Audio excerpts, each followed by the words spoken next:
The Toyota HiLux has been the best-selling vehicle in Australia for the better part of 10 years. And now, for the first time in its history, one version of it runs on nothing but electricity. This is the truck that farms, mine sites, and building crews are quietly built on. This is the 2026 HiLux BEV, base SR trim, and the moment you look past the badge, something stops adding up.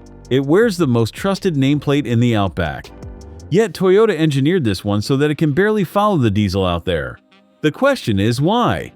And the answer says more about where the Ute is heading than any single figure on the spec sheet. Start with what your eyes tell you, because from 10 paces this looks like a HiLux and nothing stranger. The tall grille, the squared shoulders, the badge sitting dead center up front, the chunky wheels pushed out to the corners. Toyota did not build a spaceship. It took the truck that already owns the car park and slid a battery underneath it. So the front end, the side profile, the stance on the road, all of it reads as pure working HiLux. Only a small E badge and a charging flap in the rear quarter give the game away. But under that familiar skin, almost everything a treaty actually cares about has changed. Because this is where the numbers start to bite. Beneath the load bed sits a battery of just under 60 kilowatt hours. 2 electric motors, one on each axle, give it permanent all-wheel drive and a combined output of around 190 horsepower. There is roughly 345 pound-feet of torque the instant your foot moves. On paper, that reads modest. In the real world, off the line, it feels quick and eerily quiet, the way electric torque always does. There is no clatter, no turbo lag, just a shove and a hush. Around town, that instant response makes it feel lighter than its curb weight suggests, and the quiet turns a normally noisy trade into something close to calm. Then you reach the range figure, and this is the honest part. On the optimistic lab cycle, the SR cab chassis is rated at about 150 miles. Loaded, on the highway, in the heat, you should plan for meaningfully less. And towing, the one job a HiLux exists to do, is capped at around 4,400 pounds. A diesel HiLux will drag close to 7,700. So Toyota has, on purpose, roughly halved the single most important number on a work ute. That is the trade, stated plainly. The battery and the electric hardware add weight and eat into what the truck can pull, and there was no clever way around it. Here is where it turns though, because that limit is not an accident. It is the entire point. Think about who actually buys utes by the dozen. A mine site, a council, a power company, a parcel run threading the same city every day. These trucks leave a depot in the morning, drive a fixed loop of maybe 60 or 80 miles, and come home to the same yard every night. They almost never haul heavy trailers across the desert. For that buyer, the diesel's huge range and towing are capability they pay for and never touch. Therefore, Toyota did not build an Outback Conqueror. It built a tool shaped precisely around the duty cycle most work utes genuinely live.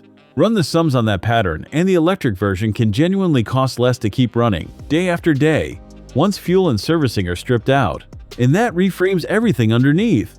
Lift the bonnet and the engine bay is a tiny box of orange high-voltage cabling and a compact inverter, sitting where a diesel 4-cylinder used to rattle. At the rear, Toyota fitted a Dion axle to package the electric motor while keeping a proper live rear end. That is the detail nobody puts on a poster.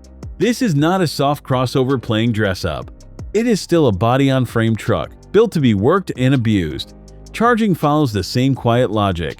On a DC fast charger, it will pull 150 kilowatts, enough to move from 10 to 80% in about 30 minutes on a coffee stop. But the way most of these will really live is plugged into a depot wall overnight, filling from 10 to full in roughly 6.5 hours, ready before the first shift clocks on. If your truck sleeps at base, the range fear most people feel about electric mostly evaporates. If you take one idea from this video, take that and then subscribe, because we pull every new electric ute apart the same honest way. The HiLux BEV is not trying to be a better HiLux. It is trying to be a better fleet vehicle, and those turn out to be very different jobs. Climb inside, and the discipline continues. The dashboard is plain, hard-wearing SR spec, built to shrug off muddy boots rather than charm a showroom. A straightforward touchscreen runs the basics.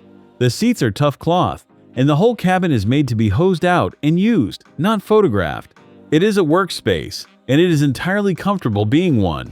Which finally brings us to money, the part fleet managers will argue over longest. The electric HiLux SR opens from just under $75,000, before on-road costs. A diesel HiLux SR starts many thousands below that, so you pay a real premium up front to chase lower running costs later. Whether that sum lands in your favor depends on how far the truck travels each day and what you pay to charge it. For a fleet doing high mileage on cheap overnight power, the gap can close fast. For a private buyer who tows on the weekend, it may never close at all. That is also the answer to the question we opened with. Toyota is not retiring the diesel. It is keeping diesel, adding hybrid, and slotting an electric version in beside them, aimed squarely at the buyers who can live inside the limits.